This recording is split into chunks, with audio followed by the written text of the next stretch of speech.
Bom dia, meus irmãos, a paz e a graça do Senhor Jesus. Tudo bem com vocês? Estamos felizes por estar retomando as atividades da nossa EBD, ainda aqui de forma virtual, por conta do distanciamento físico-social que a Covid-19 está impondo a toda a população. No entanto, nós, como Igreja de Cristo, não podíamos ficar parados, não podíamos deixar de aprender sobre a vontade de Deus para as nossas vidas, também não podíamos deixar de nos alimentar da palavra de Deus. Então, pensando nisso, a equipe da EBD, da EBSAGE, está trazendo para nós a proposta de ensino à distância, através do Google Sala de Aula, que é uma ferramenta educacional à distância, através da qual muitas instituições de ensino estão mantendo as suas atividades de ensino-aprendizagem. E nós, como Igreja de Cristo, que temos o objetivo de continuar crescendo no conhecimento da Palavra de Deus, também podemos usar essa ferramenta para trazer edificação ao corpo de Cristo. Durante esse período de quarentena, nós vamos aprender sobre maturidade cristã e discipulado. E hoje nós vamos começar essa série de estudos com uma introdução sobre esse tema. Iremos aprender o que significa a maturidade cristã, o que significa discipulado, quais os caminhos que devemos trilhar para chegar à maturidade cristã, quais as condições que precisamos atender para nos tornarmos cristãos maduros. Iremos também aprender a identificar as características da maturidade cristã na vida do discípulo. E por fim, iremos apresentar a vocês o conteúdo que nós preparamos para estudar sobre esse tema durante o período da quarentena. Esperamos que essa experiência seja muito edificante para as suas vidas e que todos nós possamos aprender juntos sobre esse tema que é tão importante para a nossa caminhada cristã. Deus abençoe. Irmãos, é muito comum a gente introduzir um assunto com perguntas através da qual a gente possa refletir sobre o significado ou significados possíveis daquilo que queremos aprender. E neste caso, sobre a maturidade cristã. Bem, a gente pode então aproveitar essa ideia e começar com a seguinte pergunta, com o seguinte questionamento: o que é maturidade?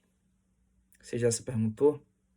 Bem, para essa pergunta, nós podemos encontrar resposta em diversos campos do conhecimento humano.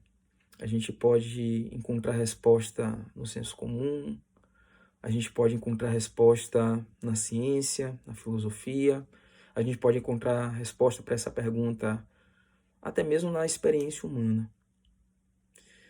Mas o caminho mais fácil, obviamente, da gente encontrar uma resposta satisfatória pode ser através dos dicionários. Então, pensando nisso, buscamos nos dicionários online uma definição para o que vem a ser maturidade. E encontramos algumas definições interessantes que queremos compartilhar com vocês. Bem, segundo o dicionário Aurélio, maturidade é o termo último do desenvolvimento. Segundo outro dicionário, maturidade é o último estágio de um processo de desenvolvimento. Mas, pensando especificamente no nosso tema, será que esses conceitos ajudam a entender o que significa maturidade cristã? Certamente que sim. Inclusive, a última definição, como o último estágio do desenvolvimento, nos ajuda a entender o significado e o objetivo do discipulado. Então, através desse conceito, entendemos que o discipulado é o processo que nos leva à maturidade cristã. E, por conseguinte, a maturidade cristã seria o último estágio do discipulado neste mundo, nesta vida. A Bíblia nos ensina essa verdade através da metáfora do desenvolvimento humano. Sim, desde o novo nascimento até chegar à medida da estatura de Cristo, como Paulo nos ensina em Efésios, existe um longo e difícil caminho a trilhar. À primeira vista, isso coloca o processo de desenvolvimento da maturidade, no caso, como algo inalcançável, quando a gente coloca a maturidade no nível da estatura, da plenitude de Cristo. De fato, a gente pode pensar que chegar totalmente à semelhança de Cristo nessa vida é algo muito improvável. No entanto, é aqui nessa vida que começa esse processo de desenvolvimento. É aqui nessa vida que começa a nossa missão como discípulo de nos tornarmos semelhantes a Cristo. Um fato interessante sobre este tema, sobre este assunto, é que a intensidade com que vamos buscar nos parecer com Cristo está diretamente ligada, é diretamente proporcional ao significado que damos à graça de Deus em nossas vidas. Tanto mais procuraremos viver a semelhança de Cristo se considerarmos a graça de Deus como preciosa em nossas vidas. Quando nós pensamos nesse assunto, nos lembramos da própria vida do apóstolo Paulo. E a gente pode encontrar nos escritos de Paulo, que é amplamente vista nas suas cartas, a verdade de que Paulo considerava a graça de Deus como aquilo que de mais precioso ele tinha em sua vida. E podemos encontrar isso em diversas partes, em diversas passagens das suas cartas. Uma delas a gente pode compartilhar aqui com os irmãos. Ele diz o seguinte: quanto a mim, que eu jamais me glorie, a não ser na cruz de nosso Senhor Jesus Cristo, por meio da qual o mundo foi crucificado para mim e eu para o mundo. Gálatas capítulo 6, verso 14. Paulo continua com este mesmo pensamento em outra carta.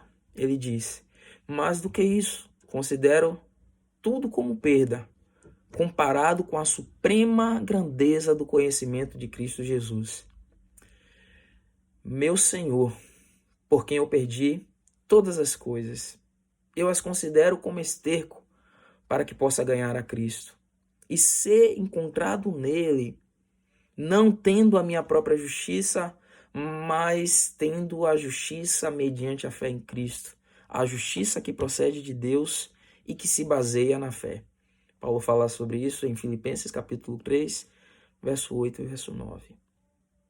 Para entendermos melhor esse pensamento de Paulo, a forma como ele considerava a graça de Deus como o que é de mais precioso na sua vida, nós encontramos um teólogo, um dos grandes teólogos do século XX, uma palavra interessante sobre isso. Dietrich Bonhoeffer escreveu o livro Discipulado na época do regime nazista de Hitler. E segundo os biógrafos desse teólogo, esse livro Discipulado foi produzido justamente quando Bonhoeffer estava no campo de concentração esperando ser executado por não obedecer, por não se filiar, por não aderir àquele regime autoritário, antidemocrático e que iria completamente na contramão de tudo que Cristo Jesus ensinou, no seu evangelho. Bonhoeffer foi enforcado, mas durante o seu período de confinamento, ele produziu uma dessas mais belas passagens a respeito da palavra de Deus, a respeito da graça que a gente possa encontrar, na literatura humana. Bonhoeffer escreveu as seguintes palavras: graça preciosa é aquele tesouro escondido no campo, pelo qual o ser humano vende feliz tudo quanto possui. É aquela pérola preciosa, pela qual o mercador oferece todos os seus bens em troca dela. É o domínio do reino de Cristo, pelo qual o ser humano arranca o olho que o faz tropeçar. É o chamado de Jesus Cristo, pelo qual o discípulo deixa as suas redes para trás para seguir o Mestre. A graça é preciosa porque chama o discipulado. É preciosa por custar a vida ao ser humano. É graça porque somente assim o ser humano vai ter vida. É preciosa porque condena o pecado. Mas é graça porque justifica e perdoa o pecador. É preciosa, sobretudo, porque foi preciosa para Deus, porque lhe custou o sofrimento e a morte do seu filho. Por isso, não pode ser barato o que foi caro para Deus. A graça é preciosa porque é a encarnação de Deus. Através dessas palavras, Bonhoeffer nos traz uma reflexão muito séria a respeito da graça de Deus. Nesse mesmo capítulo em que ele escreve essas palavras, ele faz uma distinção muito clara, muito nítida, do que seria a graça barata e a graça preciosa. E, obviamente, a graça preciosa exige de nós também um preço. Não o maior preço que foi pago por Cristo, obviamente, mas o preço da renúncia, o preço do verdadeiro discipulado. E quando nós consideramos a graça de Deus preciosa, quando pagamos esse preço da renúncia, vemos que esse fardo é leve. Vemos que esse jugo é completamente bem suportável. Quando a gente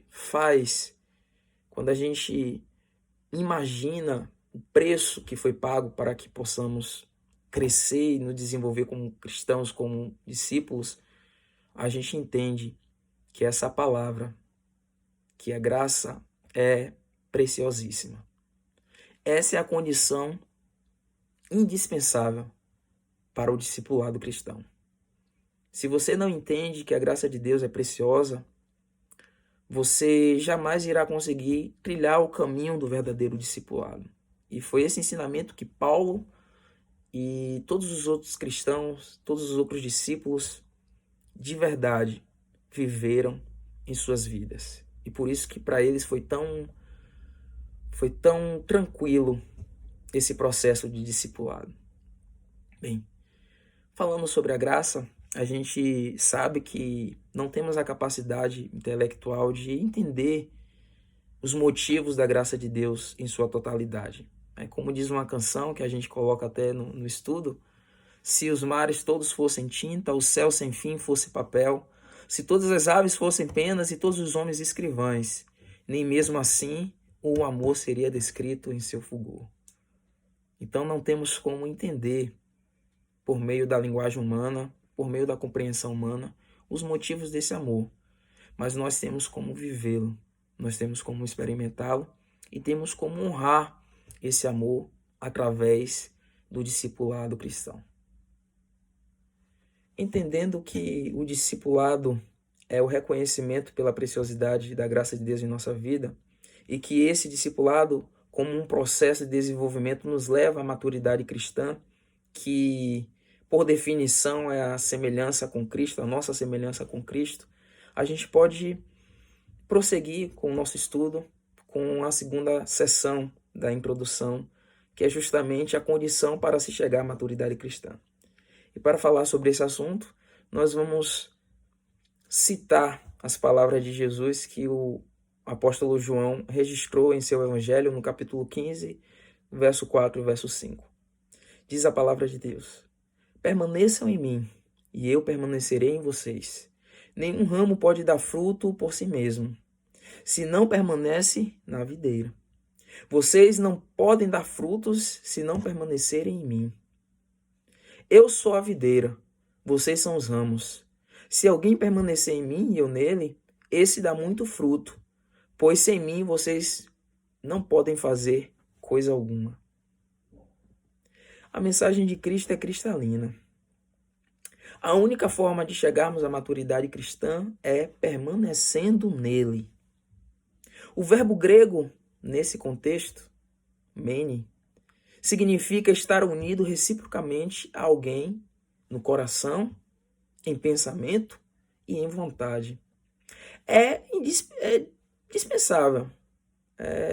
Não é necessário explicarmos aqui essa metáfora que Cristo ensinou.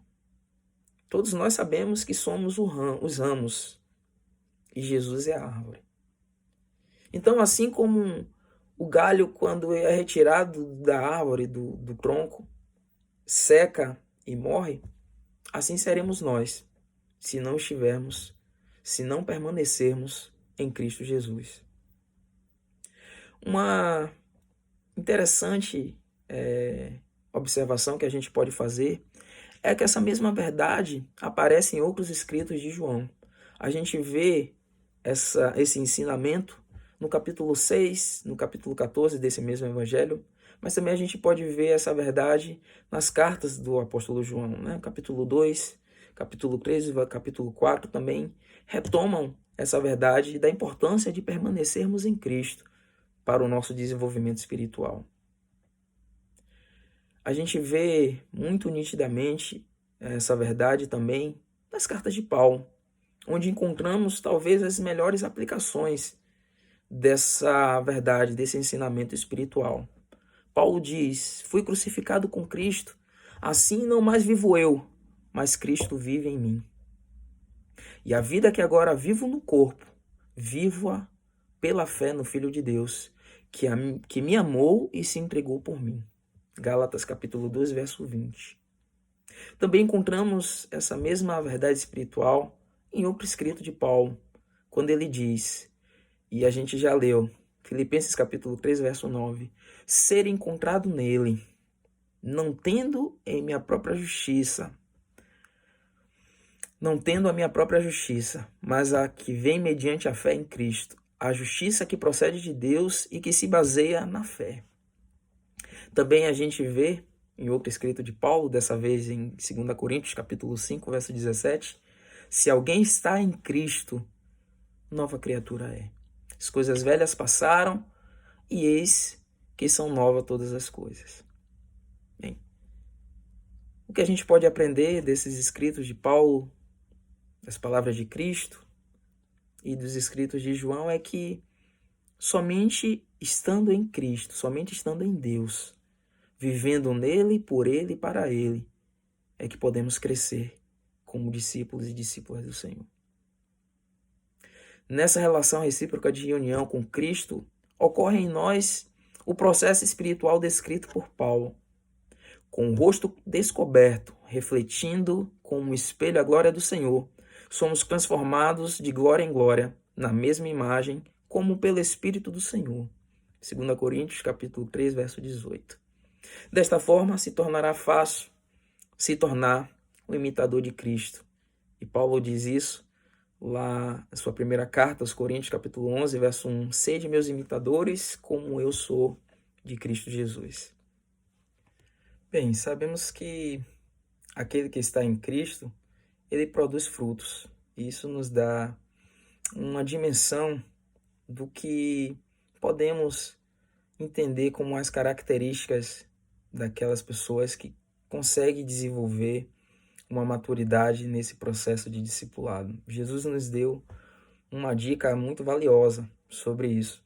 Então, como é que a gente identifica as características da maturidade cristã na vida do discípulo? Através dos seus frutos. Vamos retomar o que Cristo disse? Jesus falou: se alguém permanece em mim e eu nele, esse dá muito fruto. Então, talvez o primeiro indício que a gente encontre de maturidade na vida do discípulo é justamente a produção dos frutos. Frutos espirituais, como Paulo nos ensina em Gálatas capítulo 5, do verso 22 ao 23. Paulo diz: mas o fruto do Espírito é amor, alegria, paz, paciência, amabilidade, bondade, fidelidade, mansidão, domínio próprio.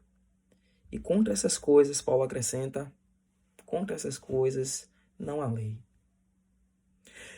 Perceba que a Bíblia não se refere neste caso aos dons, mas aos frutos. E entenda que esses frutos estão diretamente associados à obediência aos mandamentos de Cristo.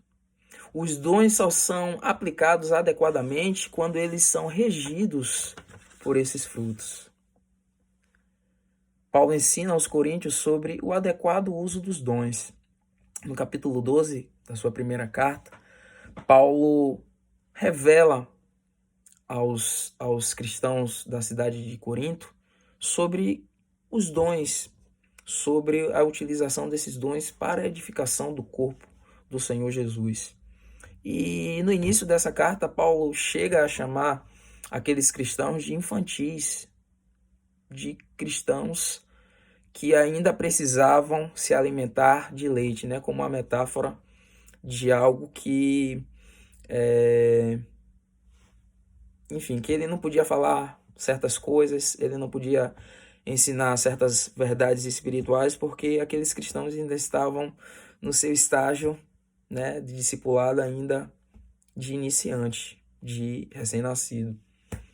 Bem, um dos motivos pelo qual Paulo chamou os cristãos de Corinto de infantis, de crianças, foi justamente por conta do uso indevido dos dons.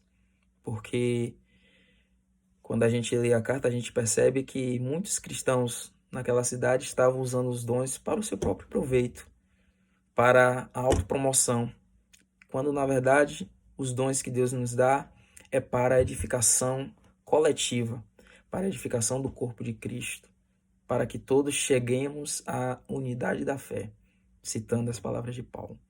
Então, de igual modo, a gente percebe que uma das características que identificam a maturidade no cristão é a produção dos frutos, mas também o uso adequado dos dons que Deus concede a esse discípulo, a essa discípula. A gente sabe que dom não define caráter, dom não define a essência do discipulado, né?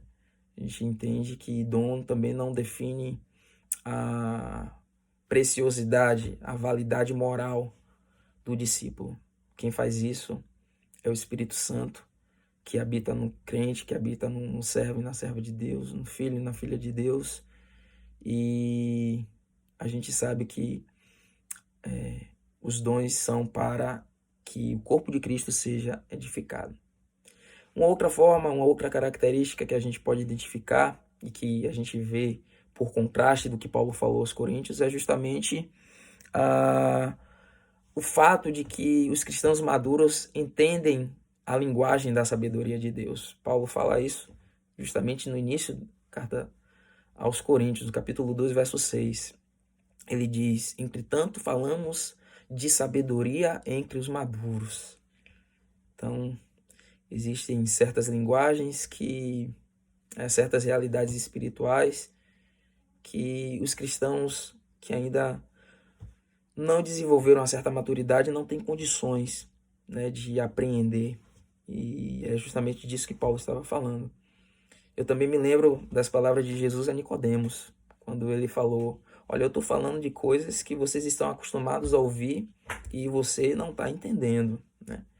Imagina se eu falasse das coisas do céu, das coisas espirituais. Então, para entender as verdades de Deus, né, certas realidades espirituais, é preciso desenvolver, de fato, uma maturidade cristã. É preciso que o discípulo cresça estando no Senhor. Obviamente, nós sabemos que as ideias trazidas nessa introdução podem ser ampliadas, podem ser enriquecidas através de uma reflexão, de um estudo mais aprofundado sobre o tema. Nós pretendemos, nos próximos estudos, trazer para vocês os caminhos para se chegar à maturidade cristã. E para isso nós vamos nos embasar nas 13 lições da revista Maturidade Cristã, publicada pela Junta de Missões Nacionais da Convenção Batista Brasileira. Dentro dessas 13 lições nós vamos identificar temas como o discípulo e a vontade de Deus, o discípulo e a leitura da Bíblia, o discípulo e a oração, o discípulo e os dons do Espírito, o discípulo e os frutos do Espírito, o discípulo e a batalha espiritual, o discípulo e o desenvolvimento da maturidade cristã. Esperamos que esse estudo seja um incentivo, um estímulo para que você continue alimentando em seu coração esse santo desejo de crescer em Cristo Jesus, que você possa crescer de tal forma, assim como Paulo, mesmo chegando a um nível reconhecido de maturidade, que você possa exclamar no seu coração: prossigo para o alvo. E que você possa continuar, como disse o autor dos Hebreus, olhando para Jesus, o autor e consumador da nossa fé. Que Deus te abençoe.